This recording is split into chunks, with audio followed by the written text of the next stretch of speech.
So last year, I was one of only 100 people in the entire world to score a perfect 180 score on the LSAT. I got into Harvard, Stanford law schools, and I'm an LSAT tutor, and I've gotten similar results for dozens of other students.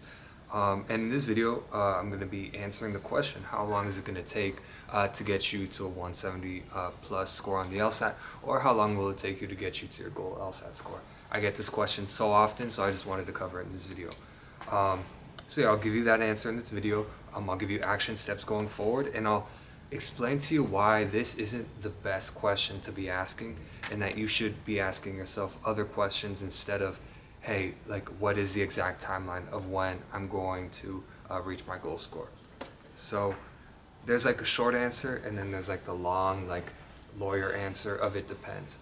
And the short answer is, realistically, with a big caveat, which is if you are studying the right way and doing the right things, it should take you about 3 to 4 months to boost your score up by like 10 to 15 points. And I know this sounds like a lot, but it's because most people aren't studying the right way. But hopefully if you're watching these videos, you learn how to study the right way, stuff like that. But yeah, it should take you about 3 to 4 months to increase your score by about 10 to 15 points. And usually if you're starting off at like a 145, your goal is like the 160s, then there you go, 3 to 4 months, maybe a little longer for you to get your goal score of getting in the mid 160s. If you're starting a little higher, like 150s, then if your goal score is 170, then again, 3 to 4 months, add another month or two if you're still want to increase your score by about a few points. So there's the short answer, and then add on another 1 to 2 months on top of that for scheduling the official test, taking the official test, maybe having to take it one extra time. So for me, I'll walk through kind of my what my timeline looked like. But again, the big caveat is doing the right actions, because there's some people who spend years and years on the LSAT, but they never, actually get to their goal score or never even increase their score. And that is why it's so important to know that 10% of knowledge, to make sure you know how to study, you know how to attack the problems, you have all the right LSAT knowledge. And if you're interested in, getting, all this knowledge, getting, for me, holding your hand throughout this whole process of law school admissions, LSAT, you learn everything I know about the LSAT, law school admissions. Click the link in the description. Tutoring comes down to less than $20 an hour. I'm really proud. It's 10 times less than what 7 Sage is charging, which is $200 an hour. And I'm a 180 scorer. We've gotten great results for my clients. So if you're interested in that, interested in knowing, making sure you're studying efficiently and knowing everything you need to know to be successful, then click the link in the description below. Only 2 spots left until the price will increase slightly. So go check that out.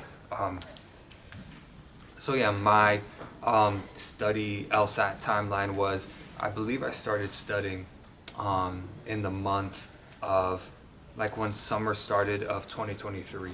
And I did a few, maybe 1 to 2 months of like very like lost, lackadaisical studying. I had a textbook, I had an LSAT trainer, and I made no progress. I was like confused, I was like studying inconsistently. But then I kind of locked in, I figured out what was the best way to study. And then after that, it took me about 3 to 4 months to start testing in the 170s, mid 170s. Then after that, it took me about another 2 months to schedule an official test and then to take an official test. I did well on my first official test, but I knew I could do better. So again, it took me 1 other month to schedule another official test and take it a second time. And then I ended up getting a 180. So for me, the whole process, if you count up the first few months of me studying inconsistently and not efficiently, then the 3 to 4 months of consistent studying, and then the last 2 months of taking the test, it was about 7 months. The whole process was about 7 months, but the main core studying consistently was about 3 to 4 months. So that's what it should look like for you. But again, with a big caveat of, hey, am I studying correctly? Am I doing the right things? So again, if you're interested in that, click the link in the description, or watch my videos. I kind of go over a lot of this stuff in my videos. So if you want to spend more time watching the videos, you can do that. If you just want to, get it quick, get it digestible directly from me, then click the link in the description. But again, this answer depends, and I can never, if I'm being honest with you, it'll always, your situation might be different. for multiple reasons. Because let's take two people. Let's say one person, they both have goal scores of 165. Say one person takes a diagnostic test and they get a 140. So for them, they need 25 points to get to 165. Say another person takes a diagnostic test and they get a score of a 160. That person is only 5 points away from getting 165. If they just literally that night go sign up for LSAT accommodations, which I recommend, then boom, they're literally automatically there to 165, their goal score, in one night. Versus a 140 score, even if they get accommodations, I will maybe bring them up to 145, 148. They're still 15 points away from their goal score, and that could take 3 months, it could take 4 months. And this is what I mean by variation. So this is just one example of how people could vary, which is our diagnostic test score. But people learn differently.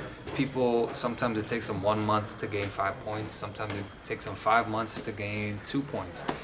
So that one's more rare than the other. But you get what I'm saying. People learn at different speeds. Also, there's like life circumstances, socioeconomic standards. Like what if one person is working like 3 jobs and in school while studying versus someone who has no jobs and is just studying for the LSAT full time? Then of course it's reasonable to say that they're going to be on different timelines. So again, that's why I'm saying, this question is not, there's no exact cookie cutter answer, and I'm not going to lie to you about that. So again, there's nuance there, there's variation. But roughly you could take the months that I gave and put them into your own plan.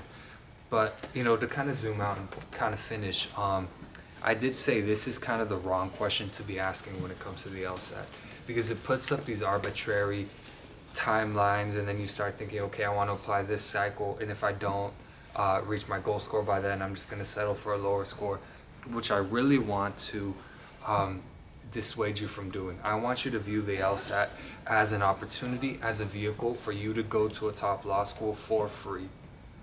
And because there's that much potential to save you hundreds of thousands of dollars, I don't want you to rush the process and to end up going into debt and to end up going to not go into the law school you actually want to, just because you felt constrained by this arbitrary timeline of wanting to be a K through JD, of wanting to make sure your parents approve of you going into law school because it looks more appealing and stable than taking a gap year, for example. But say, hey, if you take a gap year and you boost your score up by even just 5 points, but more likely if you take a whole year off, it'll bump your score up by more like 10 to 15. That literally could change the entire trajectory of your life in the short term and in the long term. In the short term, you're going to be saving yourself $200K every year in scholarships. In the long term, you're going to be setting yourself up for a career where you're satisfied in. You start off in a good place. You're not in debt. You have the freedom and the privilege of making decisions from a financially strong standpoint and going to a school that aligns with your goals, that'll set you up for better job prospects, better career prospects, things like that. So again, I really recommend you, if you have the decision of either applying this cycle with not your ideal score or taking a gap year, I would recommend taking a gap year. And again, this brings us back to the question of how long it's going to take you. I don't want you to be worrying about how long it's going to take you. I want you to face the LSAT and frame your mind thinking, okay, I'm going to be studying for this test until I'm practice testing at my goal ideal score, and only then will I schedule an official test and take it. So I hope you kind of understood and digested what I just said. I want you to kind of study for the LSAT however long it takes, because most likely it's going to take you a little longer than you expect, but that little longer bit of studying is more than worth it when it comes to the amount of money you're going to be saving, the career prospects, the job prospects you're going to be able to get. So again, don't worry about how long it's going to take you. Instead, worry about more, hey, will I be able to afford law school? Will I be able to avoid getting myself in debt? And have the mindset of, I'm going to study for this test for however long it takes until it takes me to reach my goal score. That is the mindset that I had. That is a mindset that all my clients have, and that is why I was successful in this process, and that's why they were successful, my clients, and that's what I hope for you, and I hope for you to be successful in this process. If you want more individualized tutoring and advice, then click the link in the description for $20 an hour affordable tutoring, where you learn everything I know about the LSAT. It's a win-win for both of us. I get able to better afford my law school, and I could help you in your process. So comment below any questions. If you want more advice, if you want to see more videos, click subscribe, click like, and then yeah, I'll see you soon. Bye.